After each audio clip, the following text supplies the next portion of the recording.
한 번 더 앞에 이제 그 네 번째 부분이라고 하면 이건 칼빈의 어떤 그 구별의 표현인 거죠. 보시면 거룩한 공예와 성도가 서로 교통하는 것과 죄를 사하여 주시는 것과 몸이 다시 사는 것과 영원히 사는 것을 믿사옵나이다에 대한 부분을 우리가 이제 지난 시간에 하면서 계속 이어지고 있습니다. 그래서 이제 24번 이제 그러므로라는 부분부터 좀 보시도록 하겠습니다. 자, 그러므로 우리가 오직 그리스도 안에서 하나님 아버지의 우리를 향하신 선한 뜻과 생명과 구원을 발견하고 결국은 하나님의 나라 자체를 발견하는 것이므로 우리에게는 오직 그리스도 한 분만으로 충분하고도 남을 줄을 알아야 할 것이다. 그럼 분명한 겁니다. 이거를 기독론 아니면 구속사 이렇게 해결하시면 안 돼요. 그러니까 그리스도 한 분만으로 충분하시다라는 의미는 뭐예요? 그 안에 삼위일체 하나님의 역사가 충만히 있다라는 거예요. 분리되지 않는. 왜냐하면 칼빈이 여기 이미 설명하고 있는 거예요. 오직 그리스도 안에서 하나님 아버지의 우리를 향한 선한 뜻을 깨닫게 된다는 거잖아요. 그럼 깨닫게 하시는 분으로서의 성령 하나님이 지금 표현상 생략되어 있는 것이지, 그리스도를 안다라는 것은 결국 누구를 아는 거예요? 삼위일체 하나님을 아는 거예요. 삼위일체 하나님이 어떻게 역사하고 계시고 어떻게 그리스도 안에서 우리에게 일하시는가를 보여주고 계시는 거거든요. 그렇기 때문에 그리스도만으로 만족합니다. 그리스도만 있으면 됩니다라고 하는 표현이 성립될 수 있는 거예요. 근데 그렇지 않고 진짜 성부도 필요 없고 성령도 필요 없고 오직 그리스도, 그러니까 오직 그리스도라는 말이 잘못된 표현이 아니에요. 그래서 우리가 뭐 오데솔라 보통 말하잖아요. 종교개혁 하면서. 근데 이게 오데솔라도 솔직한 얘기로 종교개혁 그리고 개혁신학의 아주 핵심적인 독특성은 아닙니다. 보편적으로 최대한 이 오데솔라 정도를 말하는 것 자체가 그래도 이 정도는 말해야 된다는 거죠. 그 안에 솔루스, 크리스투스 이 개념이 들어있는 거예요. 오직 그리스도의 개념인 거죠. 그러니까 거기서는 그냥 그리스도면 된다 단순히 이런 개념이 아니라 칼빈이 갖고 있는 이 개념입니다. 그리스도를 통하여서 역사되어지는 그 삼위일체 하나님의 모든 그 섭리 역사로서 그리스도만으로 만족합니다라고 그 의미가 우리에게 있어야 된다. 그래서 뭐 반복해서 읽어드리지만 이걸 뭐 끊임없이 반복해서 외우듯이 새겨 넣으셔야 이게 오직 그리스도의 의미구나라는 것을 확인하실 수 있어요. 오직 그리스도 안에서 하나님 아버지의 우리를 향한 선한 뜻과 생명과 구원을 발견하고 결국은 하나님의 나라 자체를 발견하는 것입니다.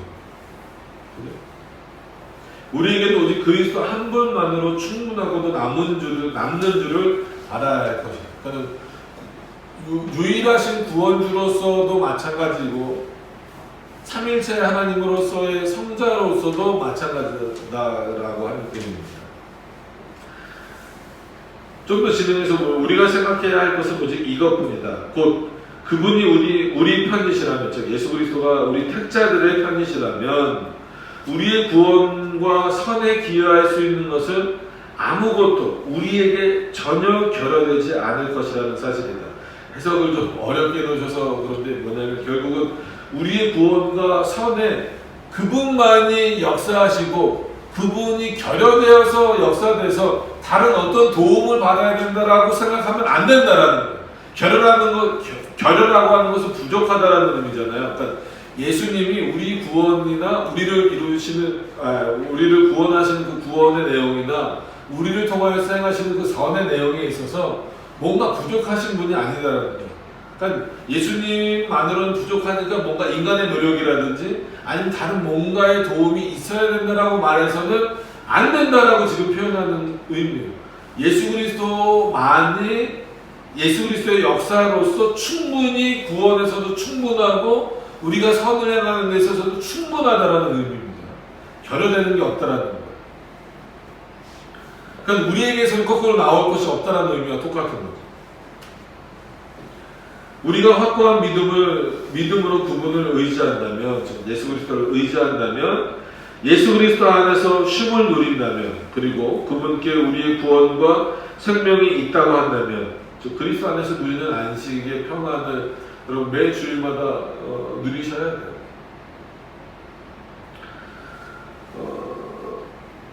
그러니까 생명이 있다고 믿는다면, 그리하여 우리의 모든 것을 그분께 맡긴다면, 참 쉽지 않은 부분인데 그렇게 해야 된다라고 하는, 예수 그리스도 그분이 우리를 버리시는 일이 결코 없을 것임을 확실히 믿고 기다려야 된다.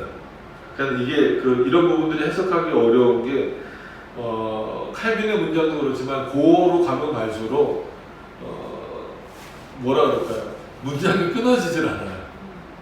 한 문장이 막 어떤 경우에는 뭐 몇십 줄이 되는 경우가 있어요. 그러니까 요즘에는 이렇게 간결한 문장이 좀 유행이잖아요.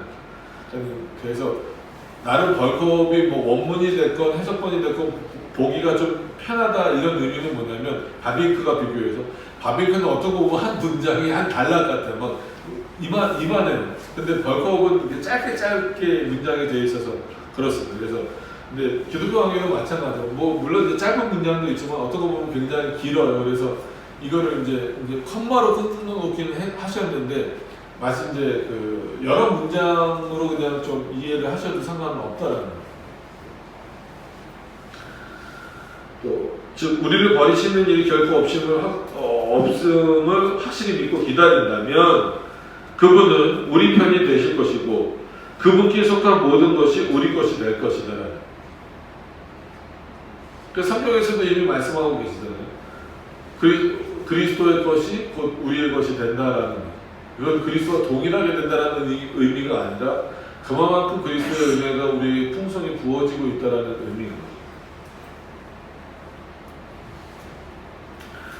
자, 이는 그분이 우리에게 다가오사 당신의 손을 우리에게 내미시는 까닭이다.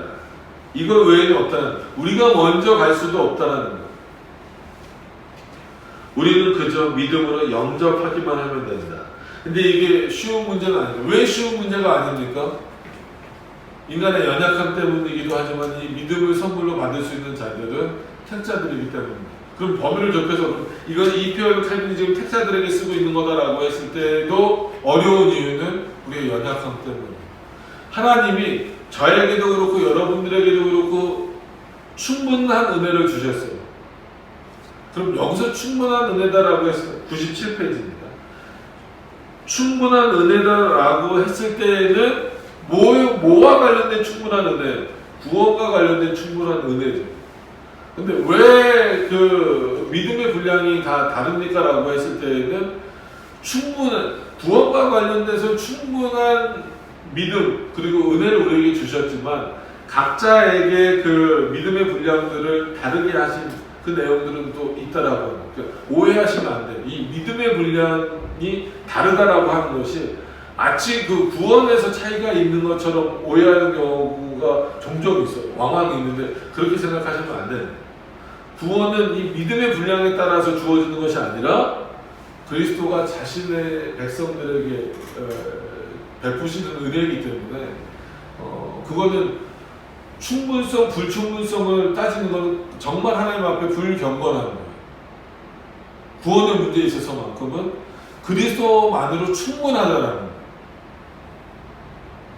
어떤 의미인지 아시겠죠? 그러나 그 믿음의 분량에 있어서는 각자가 다 하나님 다르게 하셨다. 그러나 다르게 하셔서 멈추게 하신 것이 아니라 다르게 하셨지만 어떤 길을 가게 하신 거예요? 계속해서 성장하도록 하신 거예요.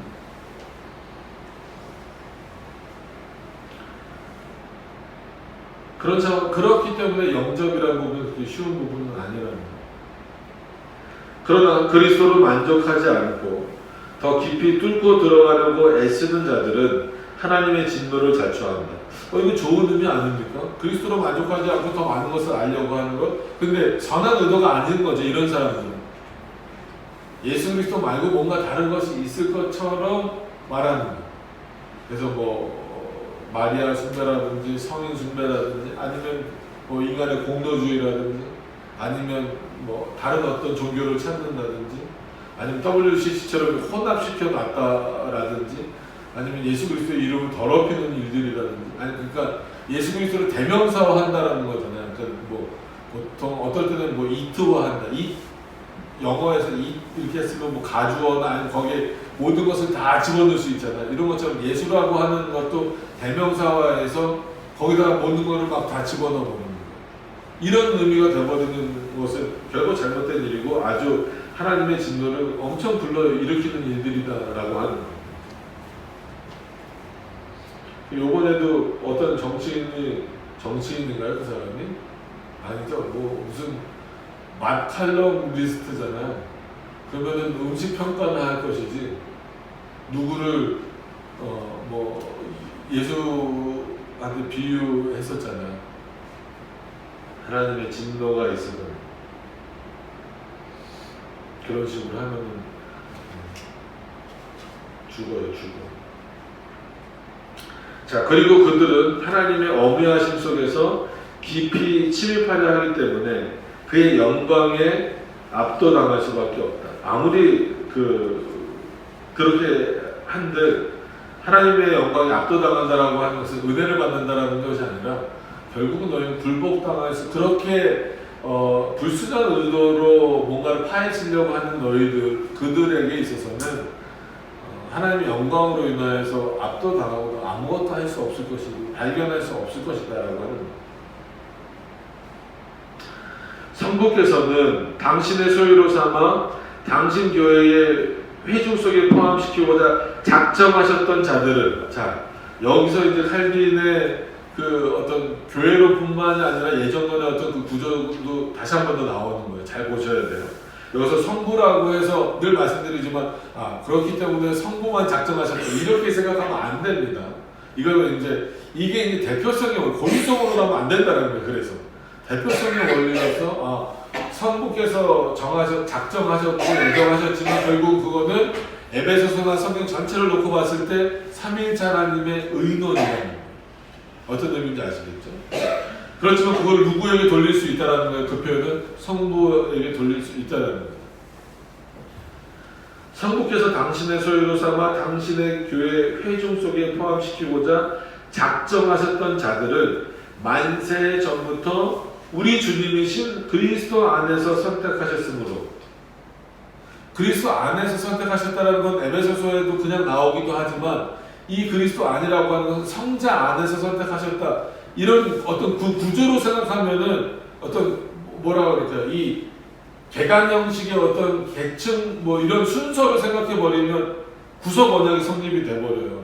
그런 차원이 아니라는 거예요. 이 중보자 그리스도 안에서 자신의 백성을 택하셨다라는 그 의미가 이해되셔야 된다는 거예요.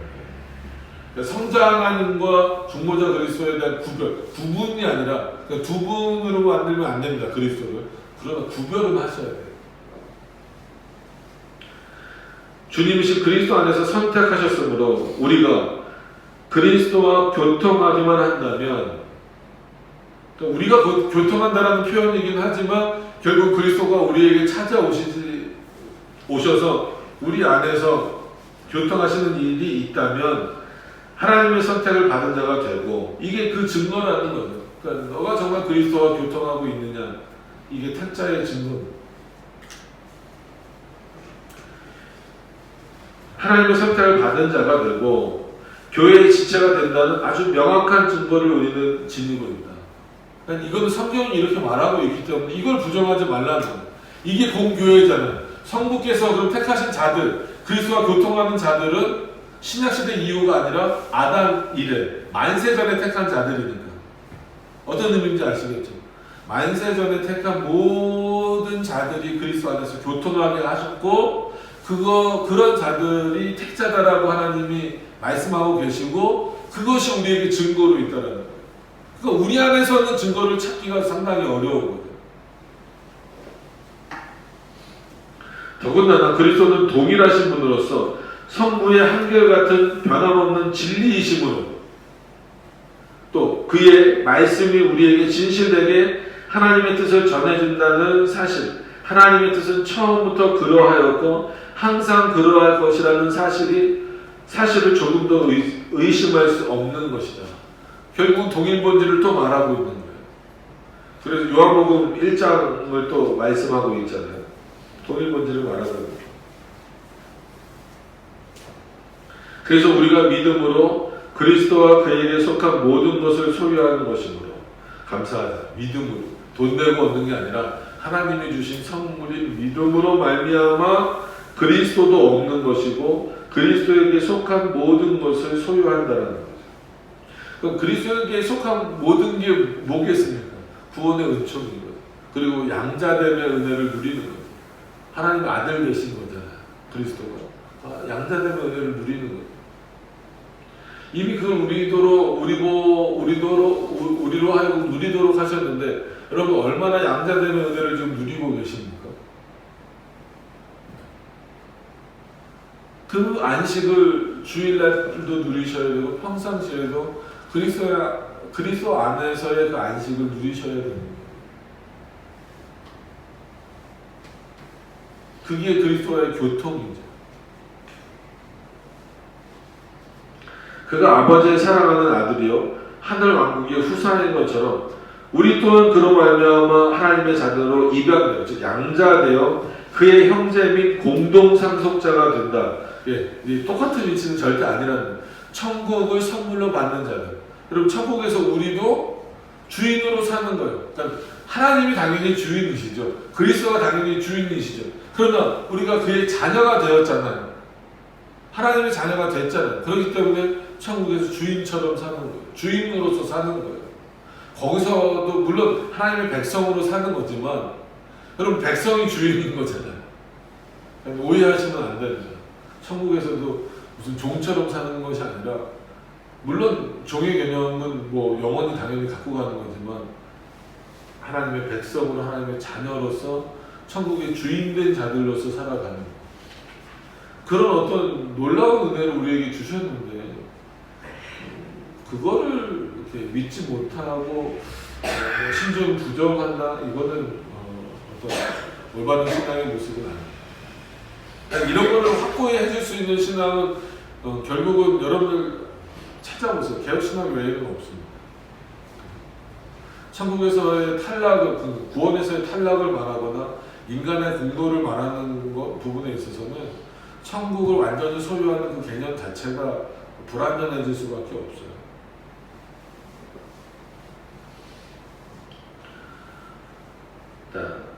또 그와 동일한 유업에 참여하게 되었으니 확실하다 인정해야 된다. 이런 말미암아 우리가 또 확신한 것은 우리가 주께서 만세전에 선택하신 자들, 항상 지켜주실 자들, 멸망하는 것을 절대 허락하시지 않을 자들 가운데 속하였다는 사실이다.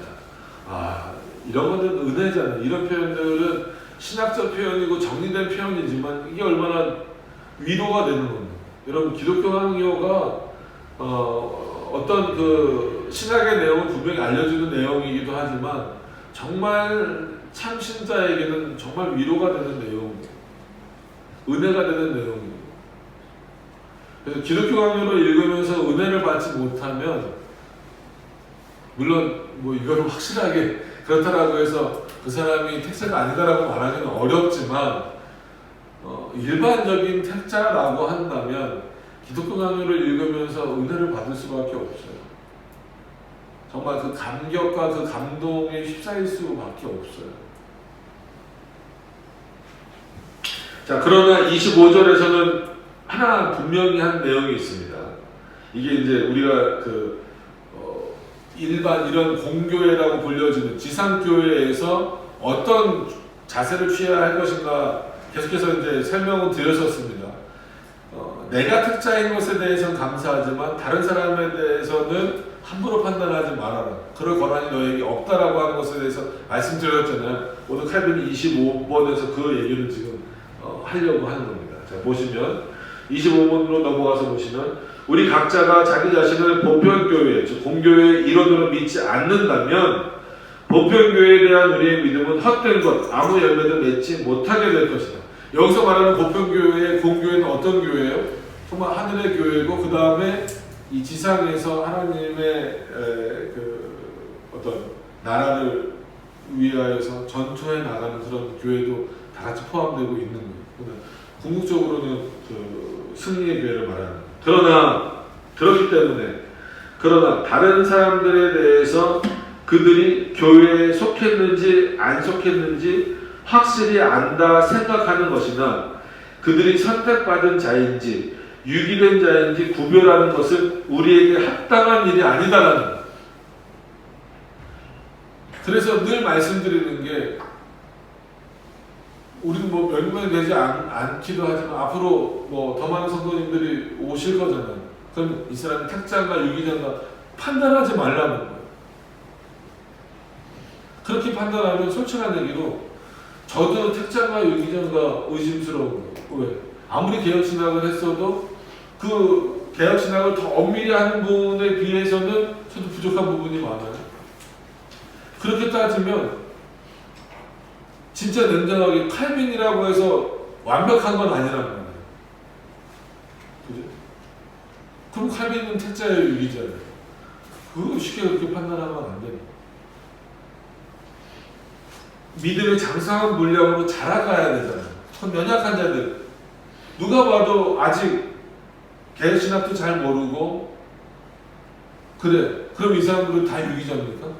개혁신학을 알아가면서 택자가 되는 거예요? 아니란 말이에요. 우리 그거 아니라고 배웠잖아요. 창세전에 하나님 택하시고 유기하시는 자들이 있다라고 배웠단 말이에요. 그러면 아무리 택자를 할지라도 믿음의 분량이 이렇게 커서 진짜 남을 가르치고 이렇게 할 수 있을 정도의 위치에 있는 사람들도, 그러니까 신앙적인 그런 위치에 있는 사람들도 있고, 택자지만 정말 아직 아무것도 모르는 초보의 위치에 있을 수도 있잖아요. 그렇기 때문에 실수하고 잘못하고 잘못된 것을 분별하지 못하고 그게 옳은 것처럼 신앙생활을 하고 있는 택자들도 있단 말이에요. 그럼 그걸 유기의 증거라고 말할 수 있습니까? 그러면 안 된다는, 그렇게 함부로 정죄하면 큰일 난다라는 거예요. 그러다가 나중에 그가 믿음의 증거가 보이면 어떡할 거냐. 반대로 믿음의 증거가 지금 눈에 당장 보인다라고 해서 택자라고 탁 무조건 정해놨다 나중에 그가 그리스도를 부정하는 일이 벌어지면 어떡할 거냐. 이 두 가지를 여러분 다 조심하셔야 돼요. 그렇기 때문에 교회 안에서는 어떻게 하라는 거예요? 택자로 인정해줘야 해요. 최소한 이 공교회 안에서. 그래서 교회 회원으로 받아들일 때 함부로 받아들이지 말라는 거예요. 할 수 있는 게 솔직한 얘기로 등록 문제가 나오고 그럴 때마다 어느 정도까지 확인해야 되느냐가 우리 차원에서 불안하니까 계속해서 안전장치를 만드는 거예요. 신앙 고백을 고백해야 되고 뭘 교육해야 되고 뭐 그거를 진짜 뭐 예전에 여러 번 말씀드린 것처럼 10살 정도 돼서 입교가 될 때 되면 유아 세례를 받은 애들에 한해서 뭐 세례를 받든지 그럼 소요리 문답을 1문부터 107문까지 다 외우면 그러면 택자예요?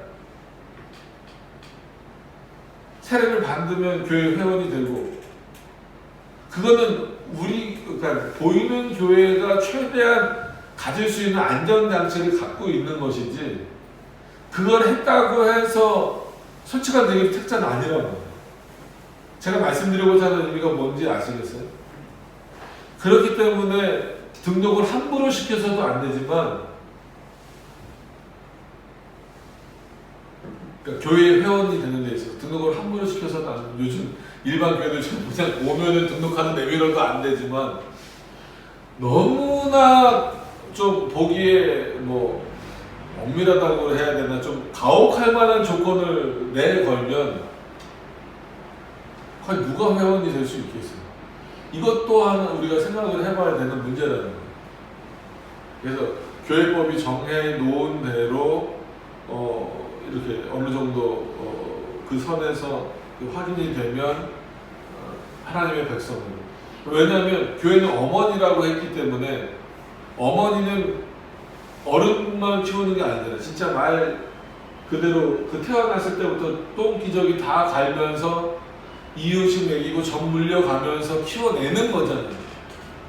그러면 어느 정도까지 받아들일 수 있어야 돼요. 똥기저귀 차고 있는 아이들 같은 성도들도 젖먹이 같은 성도들도 교회 회원으로 받아들여서 진짜 그 똥기저귀 죄송합니다. 더러운 얘기해서 그거 다 가르고 하면서 그거 닦아주면서 그러면 안 된다 말 안 들을 때 또 숟가락질 못하고 젓가락질 못할 때 가르쳐주면서 젖을 뗄 때 힘들잖아요. 쉽게 떼는 아이들도 있지만 잘 못 떼요. 그래서 뭐 엄마 가슴에 뭐 고추장도 우리나라 얘기로 하면 고추장도 발라놓고 뭐 빨간 약도 발라놓고 막 그런 경우들 얘기 많이 들어보셨잖아요. 그런 진통의 과정을 겪으면서 한 아이를 키워내는 게 어머니잖아요. 교회가 어머니라면, 성도들의 어머니라면 그 역할을 해야 되는. 근데 언제부턴가 교회는 이 과정은 넘어가고 그냥 아무나 막 다 대책 없이 받아들이는, 이것도 어머니의 역할이 아닙니다. 그죠? 아니면 장성한 자들만 받아들이려고 하는 내용이 있어요. 뭐가 싫은 거예요? 키우려고 하는 내용이 싫은 거예요. 아니에요. 진짜 때로는 땡깡도 부리고, 여러분 그 자녀 키우다 보면 기계도 아닌데 로봇도 아닌데 말 잘 듣는 경우가 없어요. 여러분들도 자녀이기도 하면서 부모이기도 하고 그런 분들 많이 있잖아요. 그러면은 부모님 말 100% 다 잘 듣습니까? 아니잖아요. 그렇게 자라나신 분 있어요? 없잖아요. 자녀 키워보면 그렇게 되지도 않는다면, 그럼 교회도 똑같은 거예요. 그렇기 때문에 판단하지 말라는, 오히려 하나님의 백성으로 바라봐 주면서 그 믿음의 분량이 커가도록 교회는 돕는 역할을 해줘야 돼요.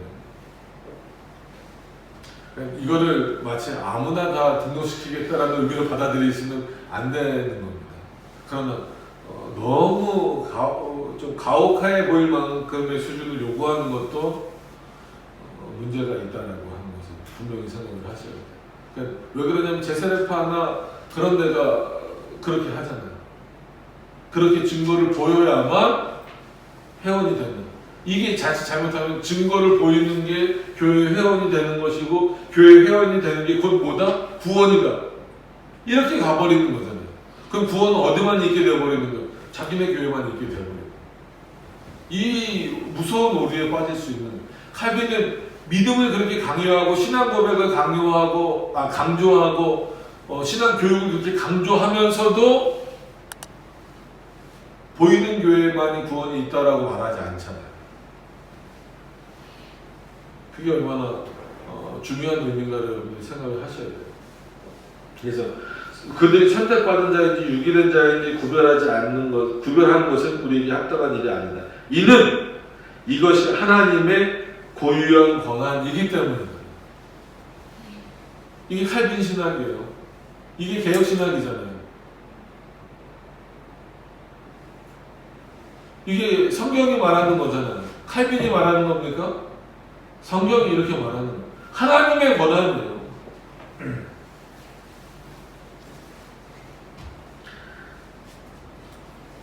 하나님만 누가 자기에게 속하였는지를 아신다. 이에 대해서는 바울이 그렇게 증거하고 있다라는 거예요. 반드시 여러분 기억을 하셔야 됩니다. 넘어가셔서 보시면 98페이지로 가서 보시면, 그리고 사람들의 무분별함이 그 정도까지 높이 솟구치지 못하게 하시려고 주님은, 즉 예수 그리스도는 매일 일어나는 사건으로 우리를 권면하사 주님의 판단이 우리의 지각을 얼마나 뛰어넘는지를 가르쳐 주신다. 물론 이 공생의 기간에서도 그러셨고, 성경을 통하여서 우리의 교만함, 우리의 연약함이 드러나지 못하도록 늘 말씀으로 우리를 권면하고 계시고, 반대로 그리스도의 지각, 그리스도의 뛰어나심이 얼마나 높은지를 알게 하십니다. 바울이 고백한다는 게, 나는 이제부터 내가 자랑할 것은 뭐밖에 없다? 그리스도를 아는 지식밖에 없다는 거예요. 그러면은 바울은 성부나 성령은 제외하고 예수 그리스도만 따라가는 자는 아니잖아요. 그리스도를 아는 지식밖에 없다라고 하는 것은 벌써 그 그리스도를 통하여서 삼위일체 하나님이 어떤 분이신지 알고 있다라는 거예요.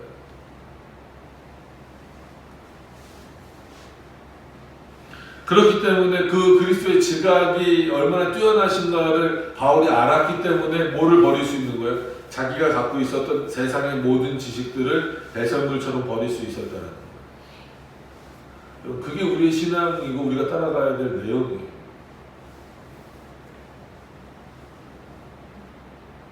사실 지극히 타락한 것처럼 보이고 분명히 망하게 된 사람들이라도 그의 선하심으로 말미암아 부르심을 받고 올바른 길로 되돌아가는 경우가 있고, 이게 그 예잖아요. 누가 보더라도 지극히 타락한 것처럼 보여요. 아, 쟤는, 야, 어떻게 저런 사람이 구원을 받아?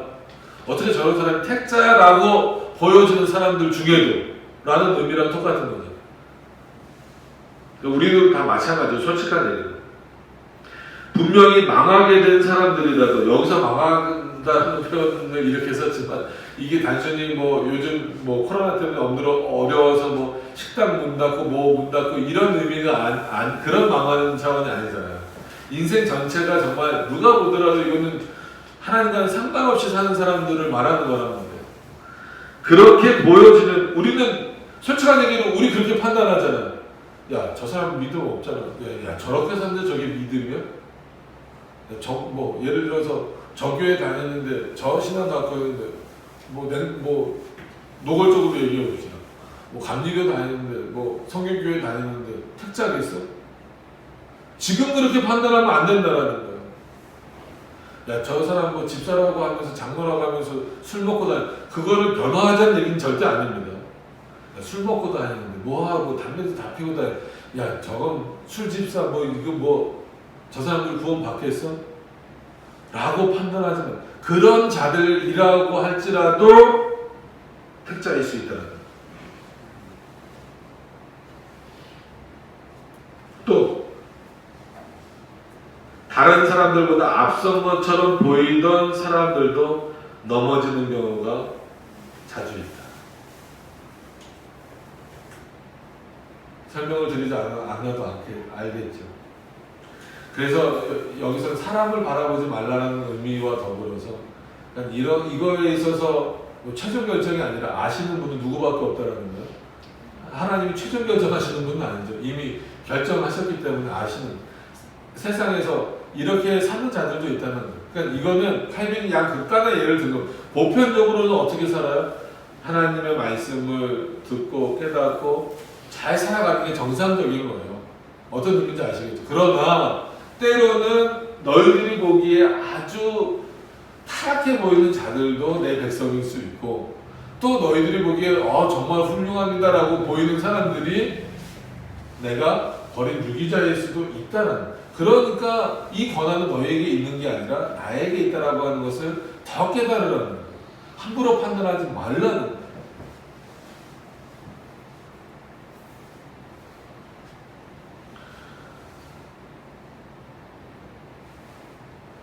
오직 하나님의 눈만이, 이런 표현이 멋있잖아요. 하나님의 눈만, 실제 하나님 눈이 있는 분이 아니심에도 불구하고 오직 하나님의 눈만이 누가 끝까지 견딜 것인지를 예견한다. 이걸 예지로 보시면 안 됩니까?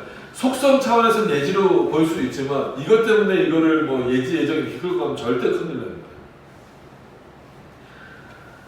예견하신다. 미리 알고 계신다는, 이는 주님이 결국 구원의 머리이시기 때문이다. 그러니까 섞어서 지금 표현하고 있잖아요. 하나님만이 결정하시는 분이고 아시는 분이다라고 하면서 여기서 그리스도로 또 결국 구원의 머리가 되신다라는 표현을 쓰고 있잖아요. 자, 그런데 그리스도께서 당신의 말씀의 사역자들이, 여기서는 이제 목사와 교사를 의미하는 겁니다. 그러니까 교사는 일반 교사가 아니라 당연히 신학 교수죠.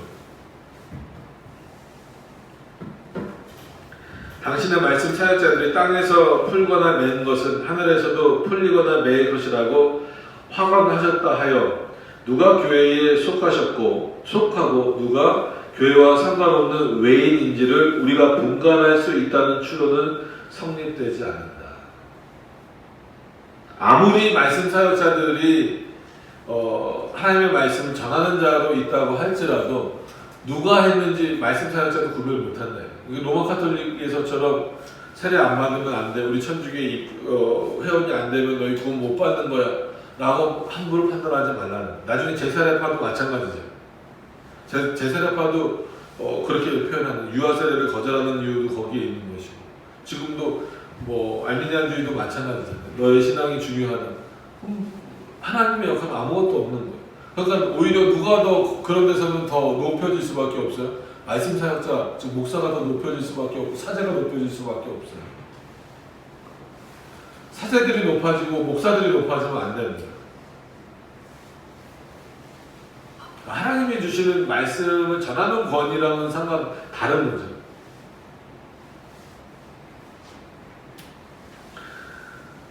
왜냐하면 이렇게 추론해버리면 이 약속을 통해 그리스도께서 의도하신 것은 우리에게 무슨 외적 표지를 주사 매인 자들과 풀린 자들을 공공연하게 지적하고 눈앞에 제시하려는 것이 아니었고, 그렇죠?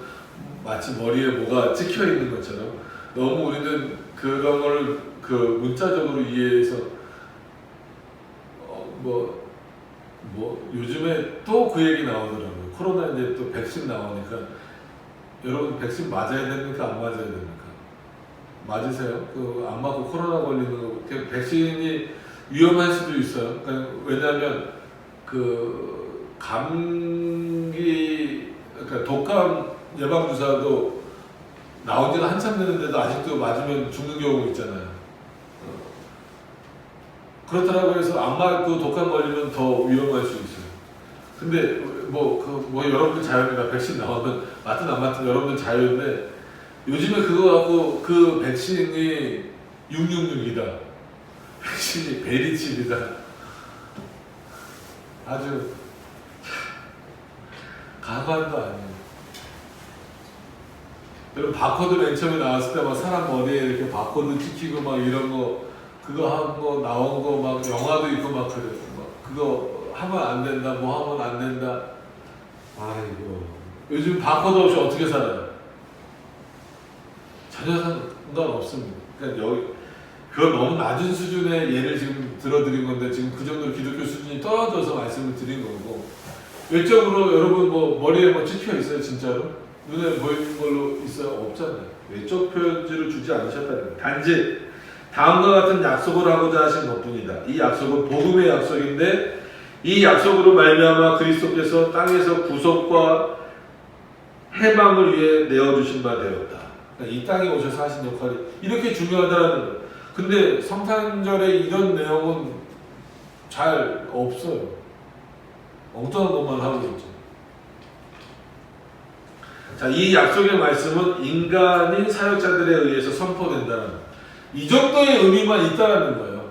그러니까 칼빈 자신도 자 보세요. 여러분 이 당시에 칼빈이 다른 사람들에게 물론 칼빈을 시기하는 자들도 많았지만 칼빈을 따르는 자들이 얼마나 많았겠어요.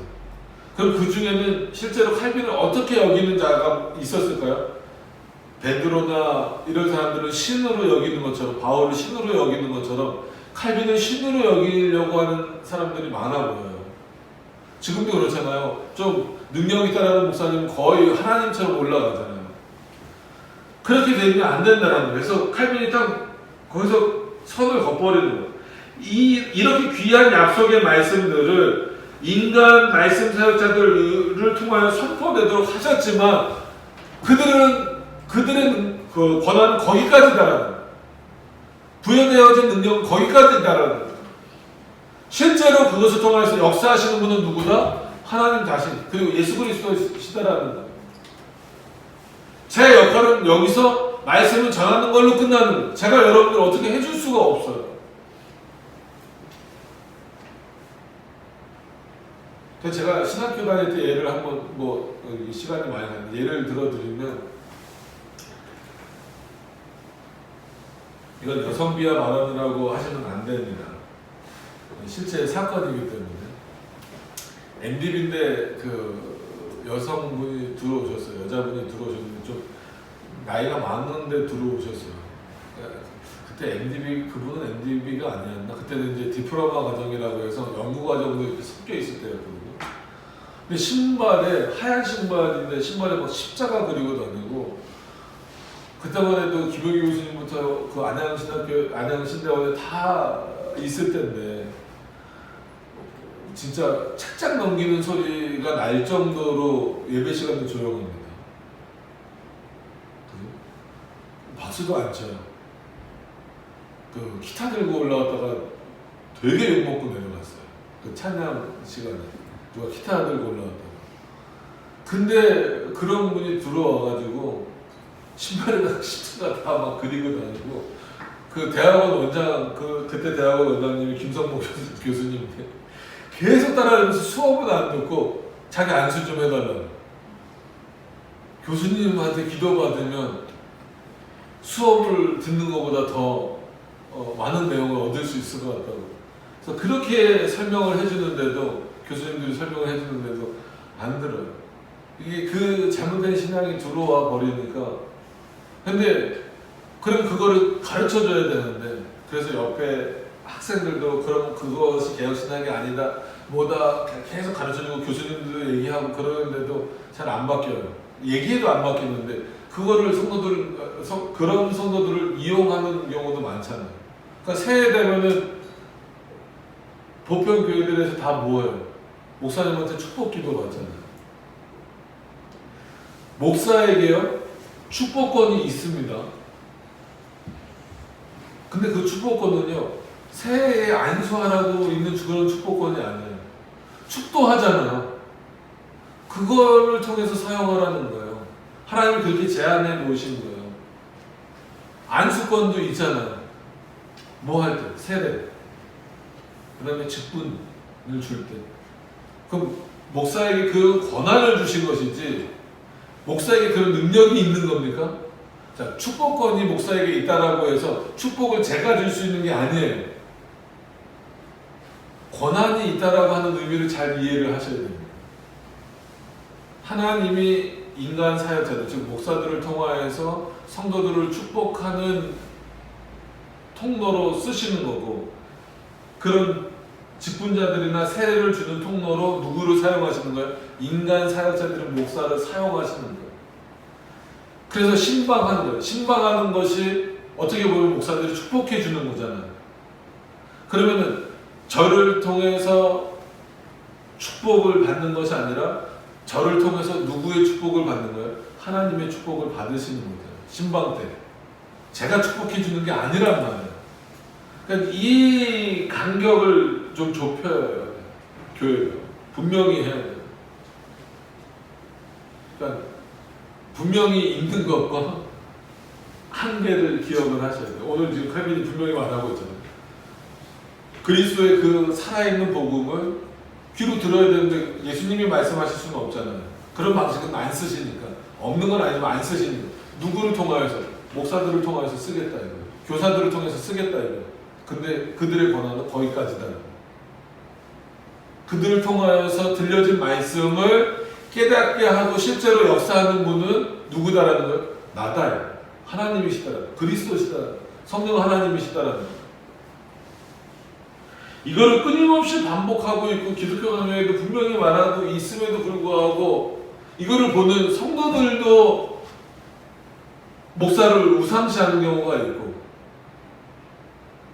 그러니까 다 잘못이에요. 목사를 무시하는 것도 잘못이지만 목사를 우상시하는 것도 잘못이에요. 이걸 보고 있으면서도 목사들 스스로도 성도들 앞에서 마치 신처럼 되려고 하고, 얼마나 그게 교만한 일이에요.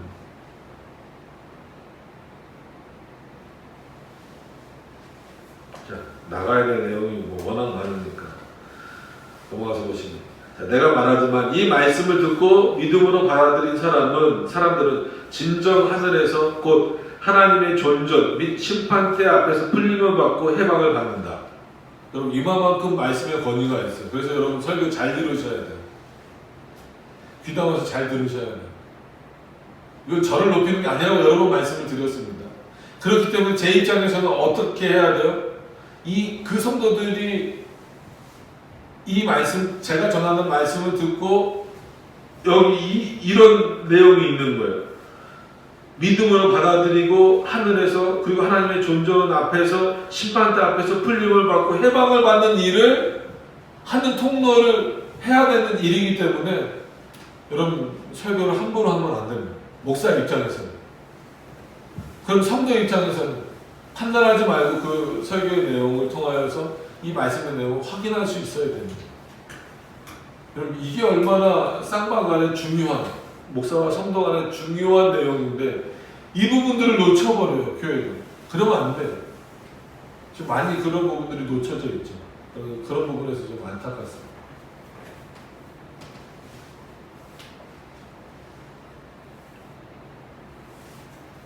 자, 이 말씀을 거부, 멸시하는 자들은, 그러니까 자기가 좋아하는 표현만 쓰면 안 돼요. 이 말씀을 거부, 멸시하는 자들은 곧 하나님의 존전에서 자기들을 묶은 사슬에 그대로 매여 있을 것이고 항상 자기들을 향한 정죄에 그대로 머물러 있을 것이라는 사실이 이 말씀을 통해 증거받는 거예요.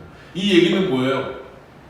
유기자들은 아무리 하나님의 말씀을 들어도, 즉 인간 사역자들을 통하여서 아무리 하나님의 말씀을 들어도 죄에 묶인 사슬에서 풀릴 수 있다라는 거예요, 없다라는 거예요?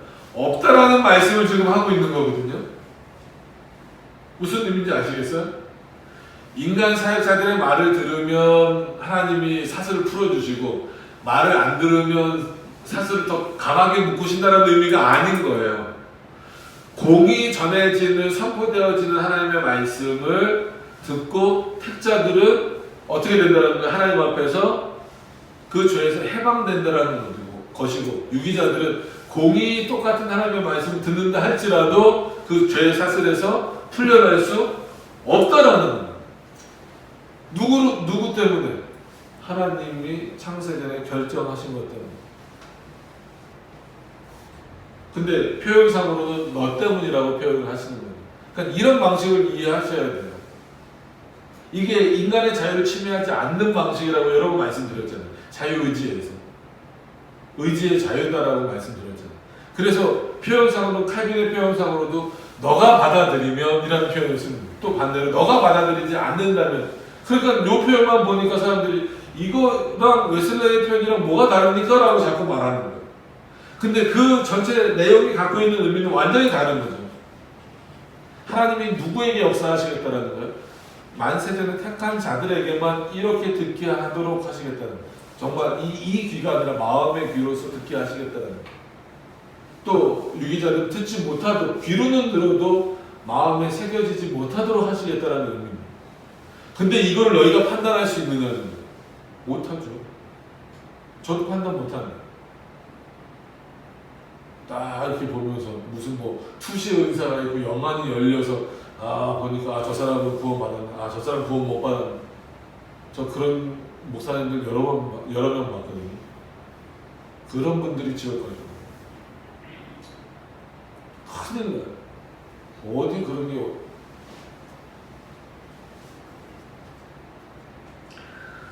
자, 오해는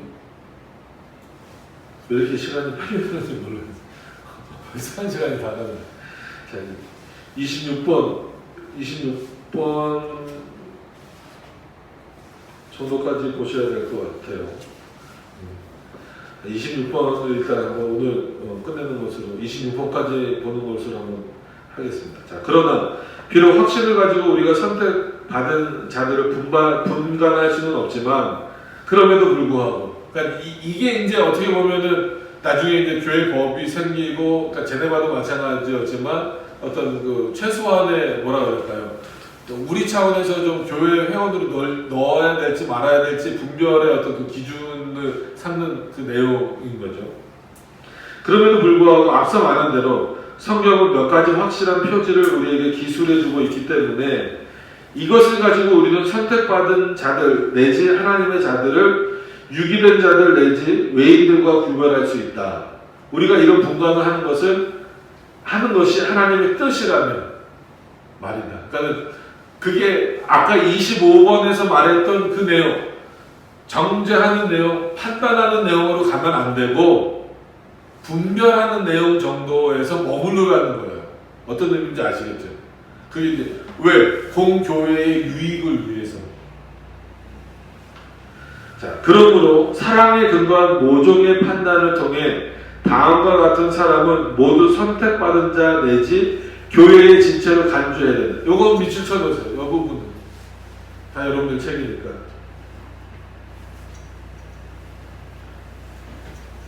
그러니까 왜 제가 여러 번 반복해서 최소한 교회의 지금 공교회 회원들은 택자로 인정해야 되는가, 그게 맞는가를 칼빈이 여기서 말하고 있잖아요.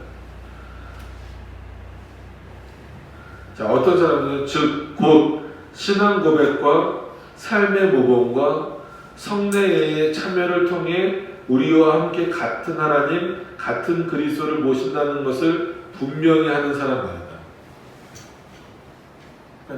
그래서 교회의 회원이 되는 자격에 세례와 입교가 중요하게 작용이 되는 거예요. 그러니까 이걸 이해를 잘 하셔야 됩니다.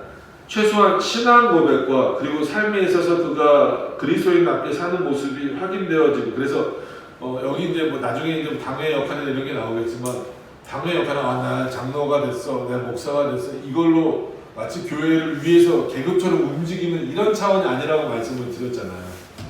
다스리는 장로라고 해서 막 성도들 위해 군림하는 게 아닙니다. 오히려 성도들의 삶을 살펴보는 거예요. 살펴봐서 여러 번 말씀드렸지만 당회를 할 때 무슨 당장 교회의 현안들을 결정하기도 하지만, 장로들이 그 시간에 한마디로 장로님들이 그 시간에 성도들을 살펴봤더니 이 성도는 이런 일이 있었습니다. 이 성도는 지금 상황이 이렇습니다. 그걸 나누는 거. 나눠서 그럼 그때 목사와 함께 결정을 해서 도와줄 건 도와주고, 권면할 건 권면하고, 심지어 건증할 거 있으면 건증하는 거예요. 그게 장로의 역할이에요. 삶의 부분을 살펴보는 역할을 하는 거예요. 목사와 장로가 같이 하는 거죠. 그게 당회의 핵심적인 역할입니다. 그리고 성례의 참여, 그 성례의 참여를 중요하게 여기는 게 보이는 말씀, 이고 그리스도가 은혜의 수단으로 우리에게 교회에게 주신 거잖아요. 그러니까 그럼 이것을 한다면 최소한 같은 하나님을 섬기는 택자라고 인정을 해야 된다는 거예요. 그러면 자, 이제 저를 잠깐만 보세요. 인정을 하고 교회가 받아들여야 된다는 것이지, 이거를 했다라고 해서 택자가 되는 건 아니란 말이에요. 택자다라고 우리가 인정을 하는 거고 우리가 받아들여 주는 것이지, 하나님의 결정은 또 다른 거다라는 거예요. 교회는 그런 하나님의 결정을 모르니까, 그럼 하나님의 결정을 모르는 상태에서 교회가, 즉 이 눈에 보이는 이 가시적 교회가 어떻게 서로를 이렇게 막 의심하지 않고 칼날을 들이내지 않고 사랑으로서, 여기서 표현되고 있잖아요. 사랑에 근거하라는 거잖아요. 하나님의 사랑에 근거해서 서로 믿음의 교제를 나눌 수 있을까라고 했을 때의 신앙 고백. 그러니까 당연히 우리의 신앙 고백이겠죠. 우리의 신앙 고백과 그 삶의 내용과 성례에 참여하는 것으로서 그것이 확인된다면 다 같은 하나님을 섬기는 것으로 인정을 우리는 해야 된다는 거예요. 그 정도 수준. 거기에 머무르라는 거예요. 더 나가서 판단하지 말라는 거예요. 근데 자꾸 우리 뛰어넘으려고 그래요. 뭔가를 알면 알수록 아직은 그 수준까지는 못 올라왔어라고 인정을 해주는 게 아니라 뛰어넘어서 정죄를 해버리는 차원으로 가려고 하는, 그러면 안 되는 거예요. 좀 칼빈도 솔직한 얘기로 칼빈만큼 개혁신학 아는 사람 없잖아요. 근데 칼빈이 정죄하지 않잖아요. 다 받아들여 주라고 하잖아요. 그런 차원에서 성탄절, 부활절 설교도 했던 거예요. 연약한 자들이 있기 때문에. 왜?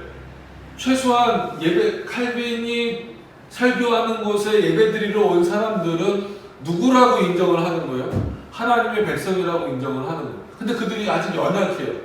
진짜 젖먹이 단계에 있어요. 기저귀 다 갈아줘야 되는 상태에 있어요.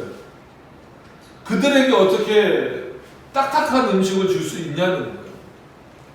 그럼 그들에게 기저귀를 갈듯이 젖을 먹이듯이 줄 수밖에 없는 거예요. 그거를 전체 신학, 칼빈의 전체 신학으로 보편화해서는 안 되는 거예요. 여러 번 말씀드립니다.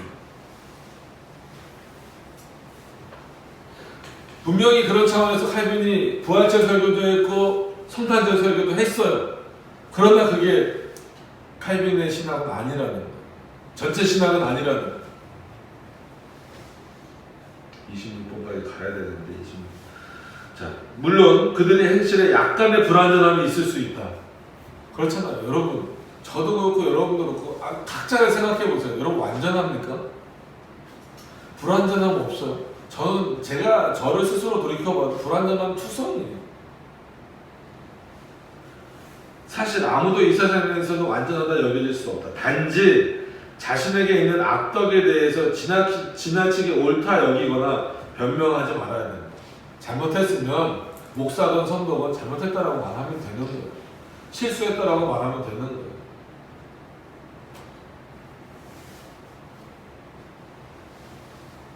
이런 전제하에서 불완전한 사람들에 대해서도 희망을 계속 가져가야 된다는 거예요.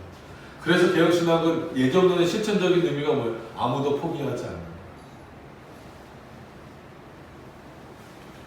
하나님의 인도하심에 따라 그들이 항상 더 나은 방향으로 진보하되 모든 불완전함을 벗고 선택받은 자들이 누리는 영원한 복락에 이를 때까지 진보할 것이라는 희망만. 어떤 희망이냐면 이런 희망을 가지라는 거예요. 실제로 그들이 갖고 안 갖고의 문제는 누구의 문제? 하나님이 하시는 문제지만 우리는 한 사람도 포기하지 않는다는 것은 그들에게 어떤 희망을 갖는 거예요? 하나님의 나라를 누리는 희망을 가질 것이다라는 희망을 끝까지 버리지 말라는 거예요. 그가 죽을 때까지. 죽으면 판단할 수 있죠. 죽으면 결론을 내릴 수 있죠.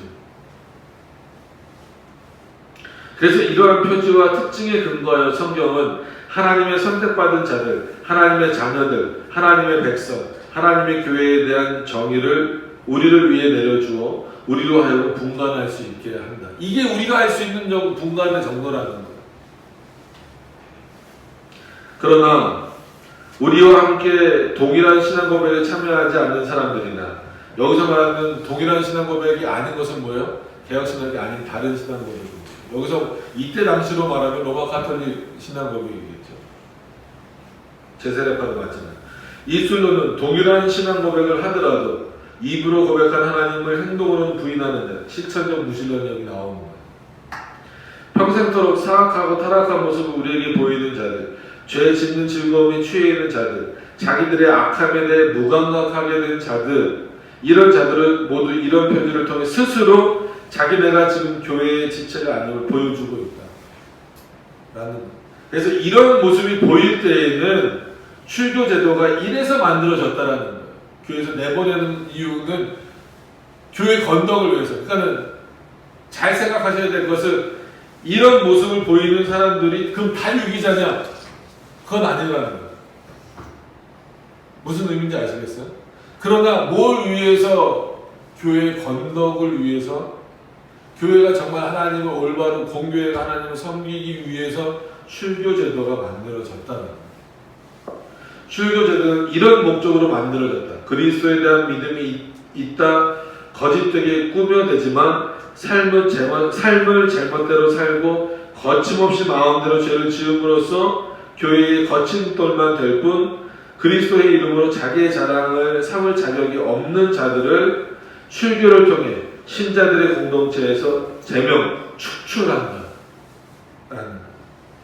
무엇 때문에? 이 사람들이 넌 유기자야! 이렇게 해서 출교하는 것이 아니라 교회의 건덕을 위해서.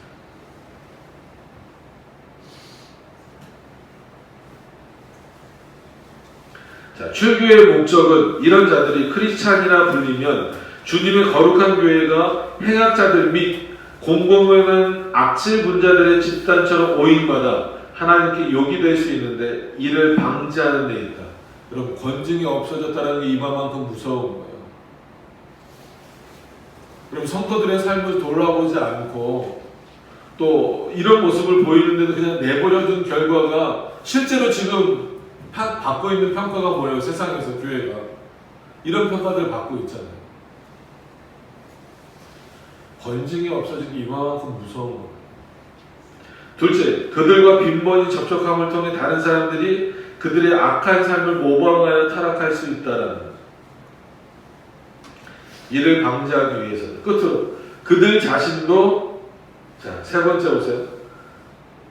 그들 자신으로 하여금 만약에 첫 번째, 두 번째까지만 있다라고 한다면 어디에 더 가까운 거예요? 아, 이건 유기자다라고 확신을 끊어내버리는 거에만 머무르는 선에 가까운 거죠. 근데 마지막 부분이 어떤 면에서는 조금 더 중요한 거예요. 끝으로 세 번째라고 말해도 되겠죠. 그들 자신, 즉 출교당한 권징을 받은 그들 자신으로 하여금 부끄러움을 느끼게 하여 자신의 추악함에 대해 회개하는 마음을 가지게 하고 이 회개를 통해 결국 다시 경성하는 법을 배우게 하기 위해서다. 그래서 권징은 어떤 방식? 사랑의 방식. 권징은 사랑이에요. 궁극적으로. 그러니까 보여지는 것은 어떤 법의 집행인 거죠. 그래서 사랑이 없는 것처럼 보이지만 궁극적으로는 그리고 그 본질적이고 바탕적인 것은 뭐예요? 사랑 없이는 하지 말라는 거예요. 회개할 것, 돌아올 것을 기대함으로 출교하라. 지금 당장은 너희들이 교회에 있으면서 그 교회의 거룩함을 깎아내리고 망가뜨리고 다른 사람에게 본이 안 되고 심지어 교회를 욕되게 만들어 버리기 때문에 내보내지만 출교시켜 버리지만 그것으로서 끝나는 게 아니라 그래 잘 내보냈다 이것이 아니라 회복돼서 회개하고 여러분 자기 죄를 부끄럽게 여길 수 있는 것도 은혜예요. 회개할 수 있는 것도 은혜잖아요. 돌이킬 수 있는 것도 은혜는 그렇게 해서 돌아오도록 하는 게 권징의 목적. 권징의 목적은 정죄에 있는 게 아니에요. 회복에 있는 거예요. 돌아오게 하는 데 있는 거예요. 그럼 권징은 더 자주 시행되어져야 돼요. 좀 표현이 어떻게 들리실지 모르지만 자주 시행되어져요. 근데 지금 교회가 권징을 잃어버렸잖아요. 그리고 권징을 하면 그냥 다른 교회 가버리는 거예요.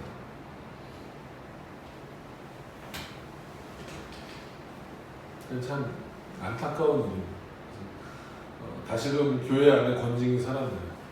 정말 정지하는 권징이 아니라 칼빈이 말하고 있는 것처럼 성경이 말하고 있는 것처럼 하나님의 사랑이 있는 그 권징. 만약에 유기자라면 이런 사람들을 권징하는 거잖아요. 뭐 입술로는 고백하되 실제 삶으로는 악독이 가득하고 평생 그렇게 사는 자들을 출교시키는 거잖아요. 권징하는 거잖아요. 그럼 끊어내버리는 거면 되는데 그렇지 않고 그럼에도 불구하고 돌아오기를 어디에 근거해서? 칼빈의 인간적인 사랑에 근거해서? 윤리적인 도덕적인 사랑에 근거해서? 아니에요. 하나님의 사랑에 근거해서 그리스도가 우리를 사랑하신 그 사랑에 근거해서 돌아오기를 기다립니다. 그럼 돌아올 수도 있고 돌아오지 않을 수도 있는 거죠. 돌아온다면 어떻게 받으라는 거예요?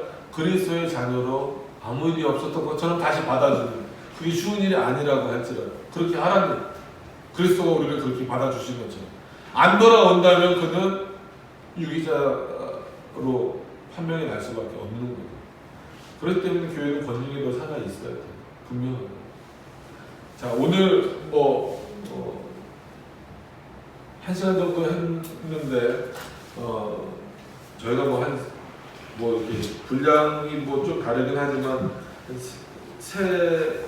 어떤 번호로 보면 이제 세 부분을 나가는 겁니다. 그래서 오늘 내용만 한번 정리를 하면 그거죠. 오직 그리스도라는 의미를 분명히 갖고 있어야 되잖아요. 근데 그 오직 그리스도는 삼위일체 하나님과 분리되지 않는 그 오직 그리스도, 즉 우리의 유일한 중보자로서 구원자로서의 그리스도를 분명히 그럼 그리스도의 자녀가 됐다라는 것을 어떻게 확인할 수 있느냐? 우리 안에서 그와 교통함으로 말미암아. 그럼 이 교통함을 서로 이렇게 다른 사람을 확인할 수 있느냐? 그건 불가능하다. 왜? 하나님의 고유 권한이기 때문에. 누구에게만 알게 하셨냐? 택자 자신에게만 알게 하셨다. 그러나 공교회를 위해서는 어느 정도는 분별할 수 있는 내용을 주셨다. 그게 뭐냐면 공통된 신앙 고백과 삶의 내용과 성례에 참여하는 것이다. 그러면 무엇으로 인정하라? 다 하나님의 백성으로 인정해라.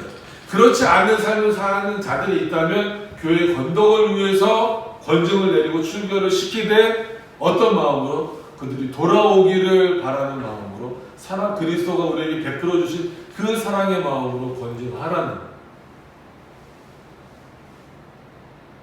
간단하게 요약을 해드렸지만 이게 교회를 세우는 데 있어서 핵심입니다. 특히나 개혁교회를 세우는 데 있어서 핵심입니다. 근데 이게 참 실행되는 게 어렵죠. 쉽지 않죠. 늘 말씀드리지만 개혁신학은 자기 자신에게는 냉정하게 적용하세요. 다른 사람에게는 부드럽게 기다리면서 인내하는 마음으로 교회가 성도들의 어머니라는 것을 잊지 마시고 여기는 자라나는 거지. 자라나요. 끊임없이. 저도 자라나야 돼요. 여러분들도 자라나야 돼요. 목사는 다 자란 것처럼 여기 서 있으면 안 됩니다. 전 그러고 싶지 않아요. 저도 계속해서 교회라고 하는 이 어머니를 통해서 그리스도를 통해서 자라나야 돼요. 여러분들도 마찬가지. 우리 모두가 함께 자라날 수 있었으면 좋겠어요. 그냥 정죄하는 모습들보다 함께 자라나갈 수 있는 그런 모습이 우리 안에 있어야 돼요. 그럼에도 불구하고 건전히 살아있는 교회. 그런 모습들이 있어요. 그래서 지금 저희 애들한테만 잠자지 말아라, 예배 똑바로 들어라 말하지만 그런 부분은 단순히 내 말 잘 들어라 이런 의미는 아니다라고 하는 것을 기억하시면서 하나님 앞에 우리가 어떻게 살아야 하는가를 훈련받지 않으면 방종으로 갈 수밖에 없습니다. 기도하도록 하겠습니다.